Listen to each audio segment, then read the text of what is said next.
Welcome to Juris crack CPC lecture series में आपका warm welcome है। आज का हमारा टॉपिक है when foreign judgments not conclusive under section 13 of CPC 1908। तो बेयर एक्ट को पढ़ने से पहले हम लोग समझिए थोड़ा सा circumstances when a foreign judgment is not conclusive. ये 6 सर्कमस्टांसेस दिए गए हैं अंडर सेक्शन 13 के कि अगर ये 6 सर्कमस्टांसेस में कोई एक भी है तो वो फॉरेन जजमेंट क्या हो जाएगी, कंक्लूसिव नहीं हो जाएगी। तो अगर ये 6 जजमेंट प्रेजेंट नहीं है तो इसका मतलब ये है कि हर एक फॉरेन जजमेंट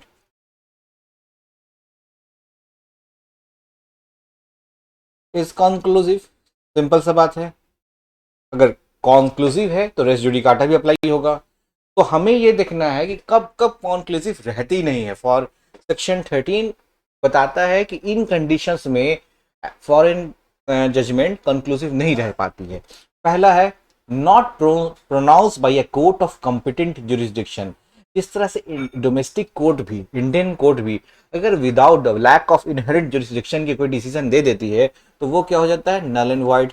ये हमने देखा किसी केस में, किरण सिंह वर्सेस चमन पासवान के केस में हमने देखा कि whenever and wherever वो डिसीजन कहीं भी आप सेटअप कर सकते हैं उसके, वो कोलेट्रल हो, एक्सक्यूशन प्रेसिडिंग हो, कहीं भी आप अगर किसी ने जजमेंट दे दिया है विदाउट द जुरिस्डिक्शन उसका कोई वैल्यू नहीं है।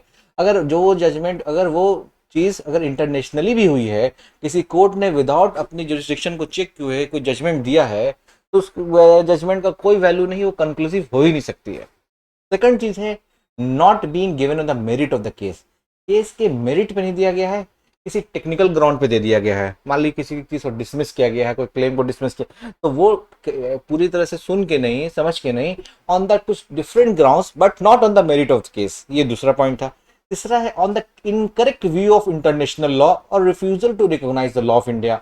अगर कोई इनकरेक्ट व्यू है इंटरनेशनल लॉ का तो उसे एक्सेप्ट कर लिया गया, जो करेक्ट व्यू नहीं। अगर हम लोग as a comity of nation, as a India, हम क्या करते हैं, correct view of international law को रिकॉग्नाइज करते हैं। अगर कोई उसके अगेंस्ट में जाएगा तो हम उसके डिसीजन को रिकॉग्नाइज नहीं करेंगे। Judgment was obtain or oppose to natural justice. अगर कोई भी चीज नेचुरल जस्टिस का अपोज करेंगे, rule against biasness, audi alternative, heard the both the parties, या no one can be a जज इन ओन केस, ये सब इंपॉर्टेंट, ये सब इनहेरेंट है, ये होना ही चाहिए। आप किसी भी देश में रह रहे हो, अगर इन सबको छोड़ के किसी ने किया तो वैसे जजमेंट का वैल्यू भी जीरो है। ऑब्टेन बाय फ्रॉड, मैंने बता दिया है, fraud and justice can not dwell together. Fraud और जस्टिस सब कभी साथ में नहीं रह सकते हैं। उसी प्रकार के सेक्शन 13 में भी अगर किसी ने फॉरेन कोर्ट में जाके वहां से फ्रॉड करके कोई जजमेंट ले आया है तो इंडिया में उसकी वैल्यू भी नल एंड वाइड है। Claim founded on a breach of any law in force in India, कोई क्लेम फाउंड है किसी ब्रीच ऑफ लॉ पे, of law in force India, तो वो भी इंक्लूसिव नहीं होगी। तो इसका मतलब सेक्शन 13 हमें 6 सर्कमस्टांसेस बता दिया, टोटल सिक्स सर्कमस्टांसेस बता रहा है जिस केस में आपका फॉरेन कोर्ट का जजमेंट जो होता है वो कंक्लूसिव नहीं रह जाता है। बाकी किसी भी केस में अगर ये 6 उसमें इंफॉर्मेटिव प्रेजेंट नहीं है तो वो कंक्लूसिव। और जैसे शब्द आप सुनते हैं कंक्लूसिव, याद रखिएगा एविडेंस एक्ट का कंक्लूसिव।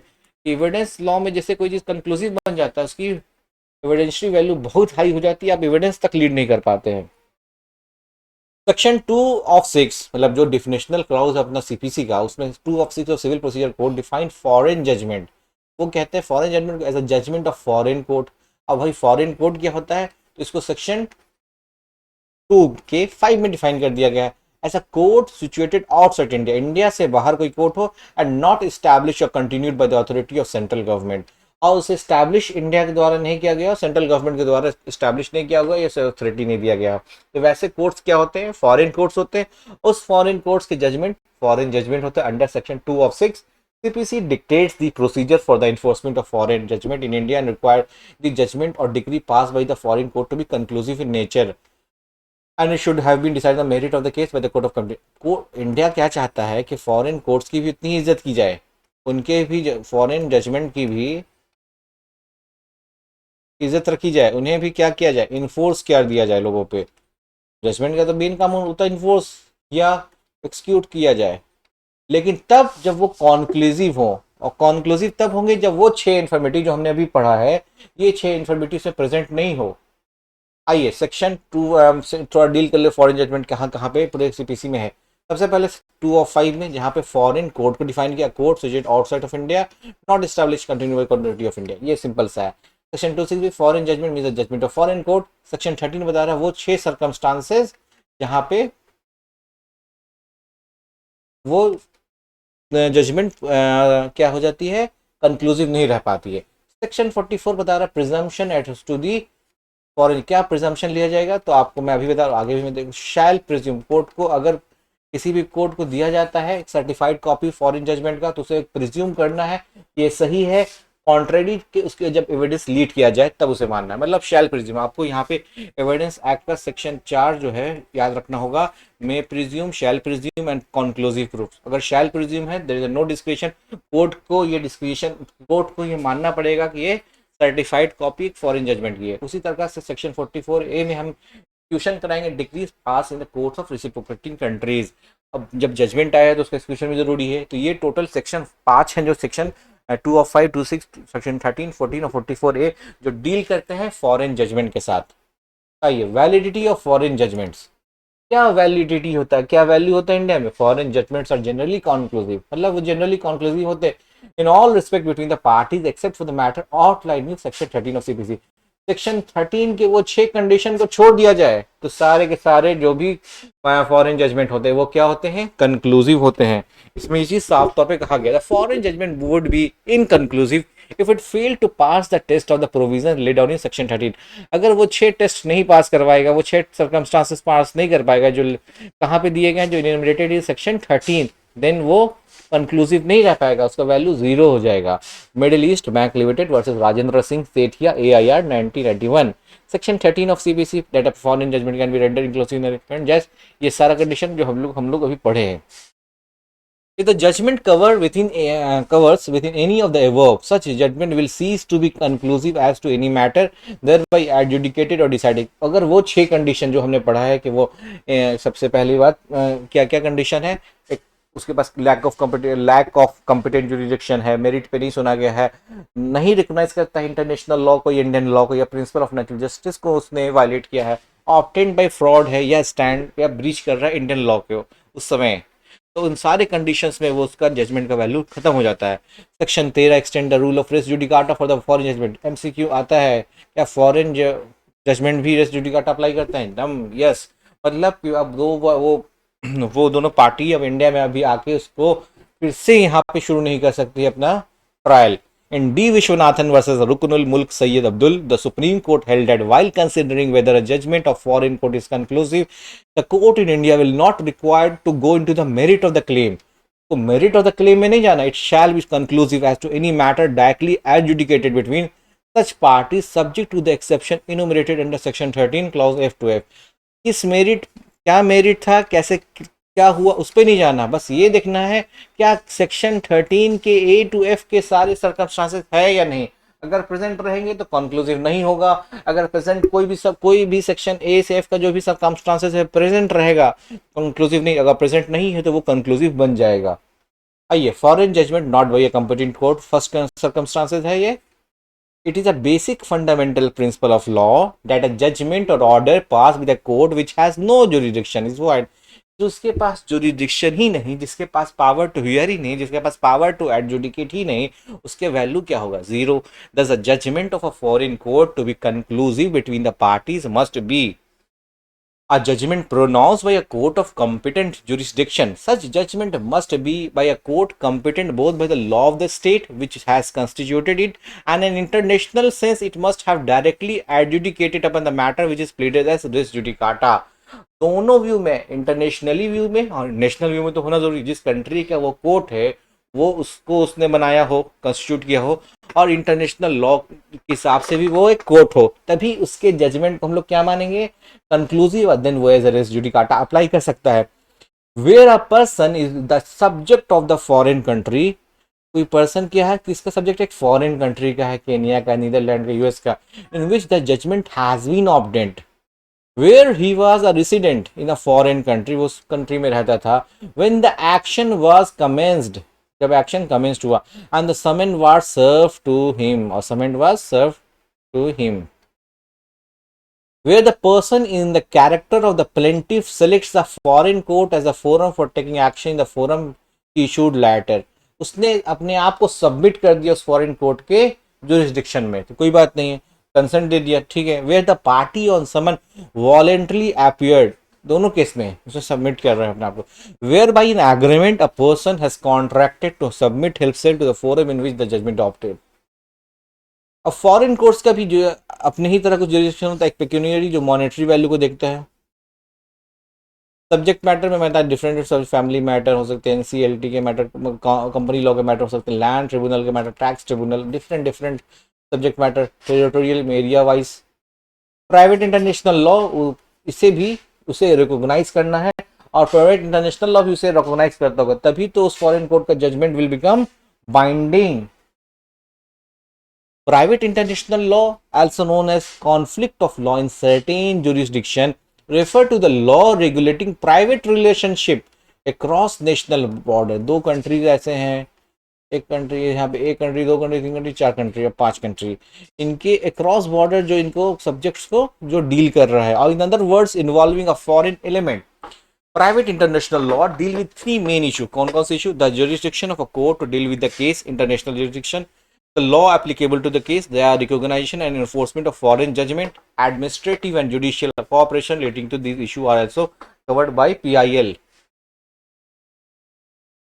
अब foreign judgments not on merit. A judgment is on the merit when on merits when decision is given after taking evidence and after applying mind or truth or falsity of fact as well as contentions of parties। तब कहा जाएगा कि merit पे है ये case या नहीं है। जब मेरिट पे तब कहा जाएगा कि आपको मौका दिया गया अपियर होने के लिए, अपियर होने के बाद आपने एविडेंस लीड किया, आपने आपके खिलाफ या आपने अपने पक्ष में या अपने विरोध में एविडेंस लीड किया, उस एविडेंस लीड पे कोर्ट या मजिस्ट्रेट ने क्या कि अपने एप्लीकेशन ऑफ जुडिशियल माइंड करके चेक किया, ये ट्रुथ को फॉल्स से अलग, फॉल्स को ट्रुथ से अलग कर दिया, तो इसे कहेंगे मेरिट पे। Decision which was passed on default of the part of defended without trial on evidence was held not on merit. अगर वो लड़का डिफेंडेंट आया ही नहीं या प्लेंटिफ आया ही नहीं और इन द डिफॉल्ट आपको कोई जजमेंट मिल गया है, तो वो क्या मेरिट पे कहलाएगा? नहीं कहलाएगा।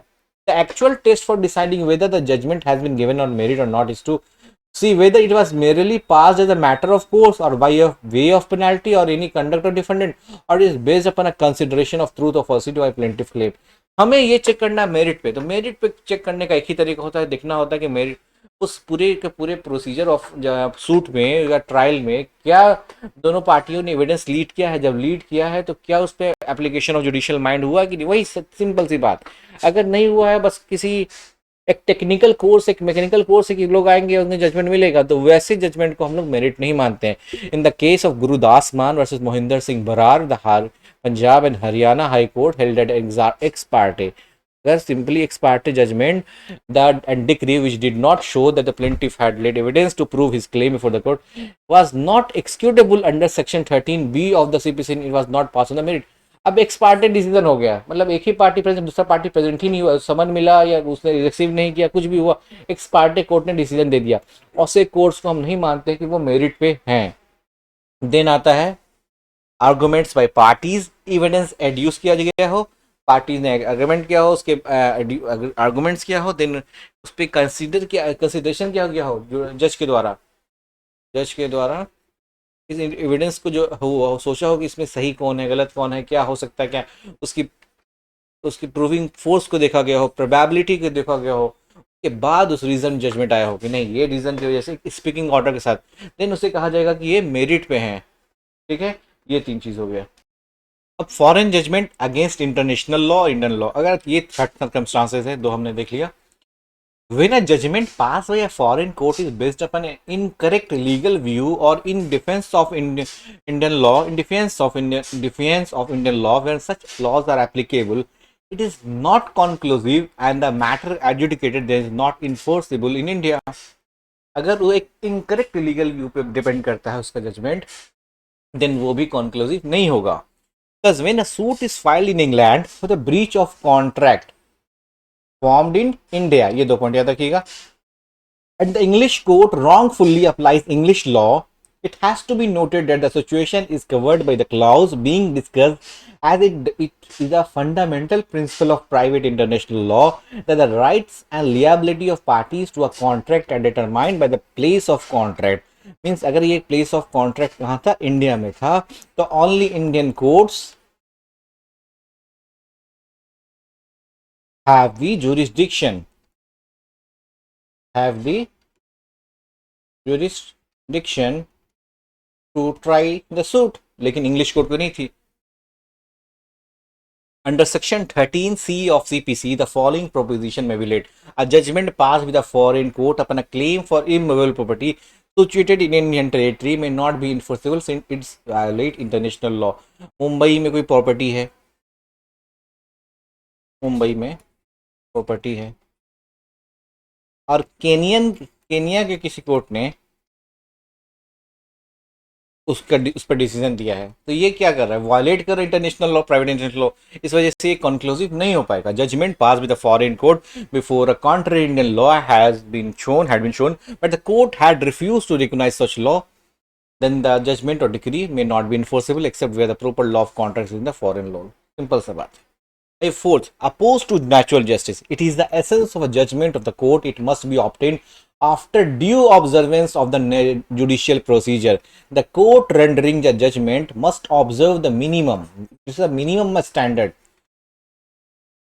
इतना तो आपको ट्रीटमेंट देना ही होगा, minimum treatment, minimum requirement of natural justice. It must be composed of impartial person, reason, मतलब rule against biasness, who must act in a fair and justified manner. ऐसा नहीं कि वो किसी तरह से विदाउट बाइसनेस, किसी प्लेंटिफ या डिफेंडेंट के प्रति बाइस हो. And in good faith it must give reasonable notice to the parties to dispute and each party should be given equal opportunity of presenting their case. अभी वो मान लीजिए यूएस में, यूएस की किसी सिटी में, और उससे बोला जाता है 1 घंटे के अंदर आपको वाशिंगटन में यहाँ प्रेजेंट होना है. ना रिजनेबल टाइम दिया गया, रिजनेबल अपॉर्चुनिटी नहीं दिया गया, तो आप केस को क्या प्रेजेंट किया जाएगा. साथ ही साथ इक्वल अपॉर्चुनिटी, आपने प्लेंटिफ को दिया 4 घंटे और डिफेंडेंट को आप 4 मिनट दे रहे हैं, नहीं हो सकता ऐसा पॉसिबल. अगर इस तरह का कोई केस हुआ है तो वो कंक्लूसिव नहीं रह पाएगा. Judgement which suffer from such इन्फॉर्मिटीज on a part of जज will be regarded as a न्यूलिटी and trial become quorum non जजेस non-east in the eyes of law there is a no value. Non-east मतलब अगर आपने उसे reasonable, जो भी एक minimum stand of natural justice है, minimum standard of natural justice है कि आपको देना है, जैसे कि Audi अल्टरम partum every party should be heard, साथ ही साथ both the party should be heard, rule against biasness, no one can be the cause of, no will be the जज इन हिज ओन काउज. इस सबको आपको follow करना पड़ेगा. अगर आपने नेचुरल जस्टिस को फॉलो नहीं किया है during the process of delivering justice, your judgment will not be considered as conclusive.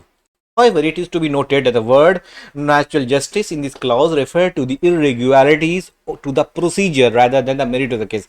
हम यहाँ पे जो बात कर रहे हैं वो प्रोसीजर की बात कर रहे हैं, ना कि मेरिट पे क्या हो रहा है वो नहीं. आपने प्रोसीजर कैसे अपनाया, क्या आपका प्रोसीजर नेचुरल जस्टिस को फॉलो करता था, क्या आपने मौका के एक, अगर प्लेंटिफ को मौका दिया opportunity of to present case, तो क्या आपने डिफेंडेंट को भी अपॉर्चुनिटी दिया.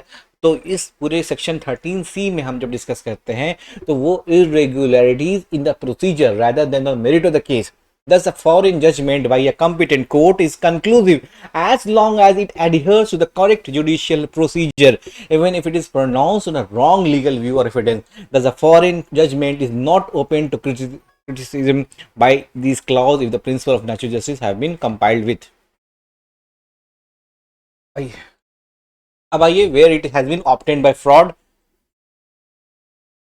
Fraus at it just nunquam cohabitant is a Latin term which means that fraud and justice never dwell together. मतलब कभी वो साथ में नहीं रह सकते हैं, वो साथ में चल सकते हैं. एक तरफ न्याय है, एक तरफ झूठ है, फरेब है, दोनों साथ में कभी नहीं रह सकते. In other word it means that a law can not exist with the deliberate falsehood और फ्रॉड. दूसरा एक लैटिन टर्म है, लैटिन मैक्सिम है, फ्रॉस it डूलर्स नेमिनी patrocinari debent is a legal maxim used in India with the following meaning, that is a fraud and deceit should defend no man.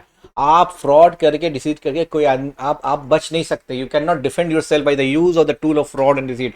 हमने आपको बचना है तो you have should use only one thing, that is the truth. Pranab Kumar D versus Dibrugarh University AIR 1988. It is a well settled principle of private international law that if a foreign judgment are obtained by the use of fraud, then it will not operate as res judicata. Fraud के साथ कोई मामला ही नहीं बनता है. It is a fundamental principle of law. The judgment obtained by fraud is not conclusive, irrespective of whether it was passed by domestic court or foreign court.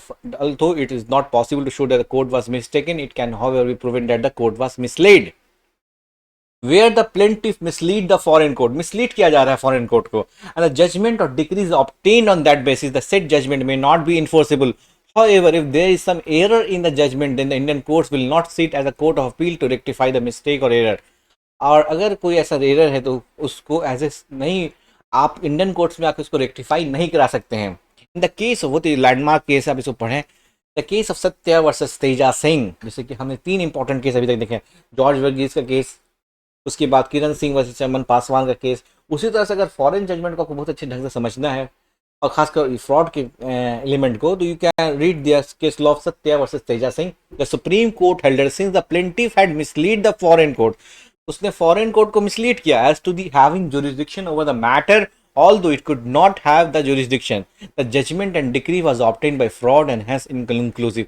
आप याद होगा जब हम प्लेंट पढ़ रहे थे, प्लेंट में कुछ इंपॉर्टेंट ऑर्डर 7 रूल 1 में क्या होता है कि आपको एक अपने प्लेंट में ये दिखाना पड़ता है बाय फैक्ट्स कि आप जिस कोर्ट में जा रहे हैं, कोर्ट में मान लीजिए आप दिल्ली हाई कोर्ट में जा रहे हैं, तो आप दिल्ली हाई कोर्ट जा तो आप उसमें फैक्ट्स लिखिएगा कि हमारे इस वजह से दिल्ली हाई कोर्ट का ये जुरिसडिक्शन बनता है. अब इस तेजा सिंह ने, सत्या ने वर्सेस तेजा सिंह में क्या हुआ, इसने फॉरेन कोर्ट को मिसलीड किया. ये पूरा जजमेंट हमारे यहाँ अवेलेबल है, कम्युनिटी पे आप जाके देख सकते हैं. Foreign judgment founded on the breach of Indian law. Foreign judgment in breach a 5-6 condition. Breach of the laws in force in India is not conclusive, is consider being null and void. Simple सी बात है, अगर वो conclusive नहीं है तो null and void. The objective of this clause is to ensure that no foreign law can offend the public policy of our country.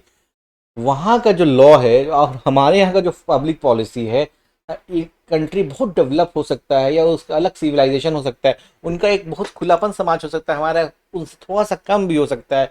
उनके यहाँ हो सकता है कुछ चीज़ें हो जिससे लॉ बुराई नहीं मानता हो और हमारे यहाँ वो उसे एज ए ऑफेंस माना जाता हो. तो हमारे यहाँ के पब्लिक पॉलिसी को वो ऑफेंड ना करें और ऐसे होना. Thus a decree for the divorce has been pass in a foreign court can not be enforce in India if Indian law does not approve of such divorce. उस procedure को अगर वो अप्रूव नहीं करते हैं तो वैसे डिग्री को आप इन्फोर्स नहीं करा सकते. The rule of private international law can not be adopted blindly and mechanically. Every case must be decided in accordance with the Indian law and foreign law must not offend our public policy. जो हमारा public policy उसे offend नहीं किया जा सकता है. जैसे कि कैनबिस गांजा जो है वो लीगलाइज्ड है कई कंट्रीज़ में, है ना. ये medical and reclamation road treatment available by import production medical, ये सारे कंट्री में कहाँ ये यूज़ कर सकते हैं आप. लेकिन क्या इंडिया में कर, आपके बगल के कंट्री श्रीलंका में देखिए अभी तो स्थिति सही नहीं है, लेकिन यहाँ भी ये अवेलेबल है. लेकिन क्या हमारे इंडिया में अवेलेबल है क्या? नहीं अवेलेबल है. अगर कोई जजमेंट बेसिस लेजिस्लेशन पे आता है हम उसे सपोर्ट नहीं कर सकते हैं. इसी तरह से ये टोटल 6 थे. इसके बाद प्रिजम्पशन आता है. प्रिजम्पशन हम लोग नेक्स्ट क्लास में पढ़ेंगे. इसमें किसी तरह का डाउट हो तो आप समझ लीजिए. हाँ, ये इंपॉर्टेंट है. ये 6 सर्कमस्टांसेस इसे फॉरेन जजमेंट को क्या बनाते हैं. अगर ये 6 एलिमेंट प्रेजेंट रह गए तो उसे बना देंगे नॉन कंक्लूसिव. अगर कंक्लूसिव नहीं है तो रेस जुडिकाटा नहीं होगा. यही चीज़ के बेयर एक्ट में लिखा हुआ, सिंपल से आप पढ़ लीजिए. सेम चीज़ लिखा हुआ जो हम लोग ने अभी तक पढ़ा. Thank you. ओके.